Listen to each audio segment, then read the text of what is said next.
আজকে চলে এলাম জিভে জল আনার মতো একটা জিনিস নিয়ে। দেখেই বোঝা যাচ্ছে যে কী জিনিস হতে চলেছে। কিছুই না, যেরকম সেই ছোটোবেলায় আমরা মোটামুটি তেঁতুলটা মেখে খেতাম, সেই রকমভাবেই এই বড় বয়সে খেতে চাইছি আর কি, কেমন লাগে।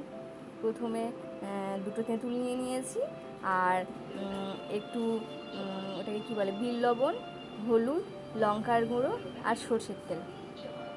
তারপর গাছ থেকে গিয়ে সুন্দর করে কটা লেবু পাতা চুরি করে নিয়ে আসলাম, কারণ আমাদের কাছে কোনো লেবু পাতা ছিল না। আর এনে এই যে লেবু পাতা দিয়ে আর তেঁতুল মাখা, এর যে অপূর্ব টেস্ট, মানে যে না খাবে সে পুরো মিস। জিভে জল জল চলে আসছে আমার বলতে বলতে আর কি, কারণ এটা খেয়েছি আমি একটু আগে, আর এখন সেটার ভয়েস দিচ্ছি, যার জন্য জিভে জল এসে যাচ্ছে তেঁতুল মাখাটা দেখে আর কি। খুব সুন্দর টেস্ট হয়।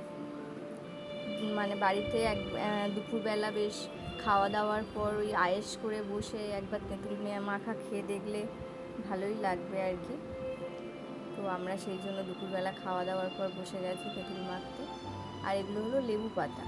লেবু পাতার সঙ্গে এই যে তেঁতুলের কম্বিনেশানটা, এটা দারুণ যায় আর কি। তো মাখা শুরু হয়ে গেছে আমাদের, তেঁতুল খেতে হবে বলছি, আর জিভে আমার জল চলে আসছে। আর এই যে মাখার পর একটা তেঁতুলের দানা যখন মুখে দিয়েছে, আহা হা হা, ওর যে টেস্ট, সে যে কল্পনা করাও যাবে না আর কি।